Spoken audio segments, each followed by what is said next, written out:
Praise the Lord. सबको जय मसीह की। क्यों हर एक व्यक्ति को अपनी गवाही देनी चाहिए? यदि मैं आपसे पूछूं कि आप प्रभु में कैसे आए, आपका जवाब होगा कि मुझे किसी ने बताया जब मैं पीड़ा में था कि प्रभु आपको चंगा करेगा, और जो उसने चमत्कार अपने जीवन में देखा कि हाँ, मेरे परिवार में ये व्यक्ति बीमार थे, चंगे हुए, मेरे पति के जीवन में चमत्कार हुआ, मेरे बच्चों में चमत्कार हुआ, बच्चे गलत आदतों से छूटे, पति नशे में था, वो आजाद हो गया। तो आप ऐसी गवाहियों को सुनकर ही आज आप प्रभु यीशु में विश्वास किए और आप भी अपने चमत्कार को रिसीव कर चुके हैं। यहाँ तक कि मेरा परिवार भी ऐसी ही गवाहियों को सुन करके, चमत्कार की गवाहियों को सुन करके हमने विश्वास किया और हमने भी अपने जीवन में चमत्कार को ग्रहण किया और आज हम प्रभु की सेवा कर रहे हैं। मेरे प्रियो, याद रखिए, आपकी गवाही का कोई न कोई व्यक्ति इंतजार कर रहा है। जब आप अपनी गवाही देते हैं, कोई न कोई व्यक्ति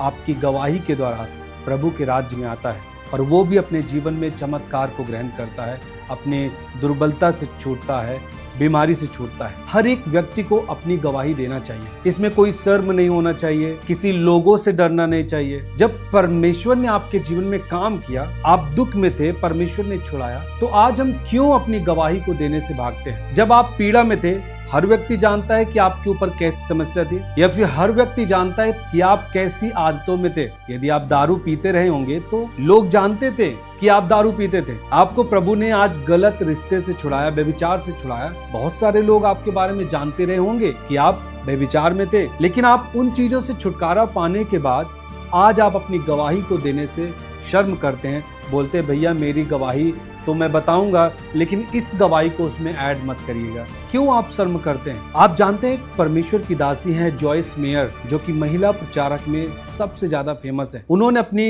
किताब में लिखा कि उनके पिता ने उनका यौन शोषण किया है। आप सोचिए, एक प्रसिद्ध प्रचारक वो इस बात को लिख रही है अपनी किताब में। वो तो शर्म नहीं की, लेकिन हम आप किसी पाप से आजाद हुए रहते हैं। हम गवाही देना नहीं चाहते, हम शर्म करते हैं।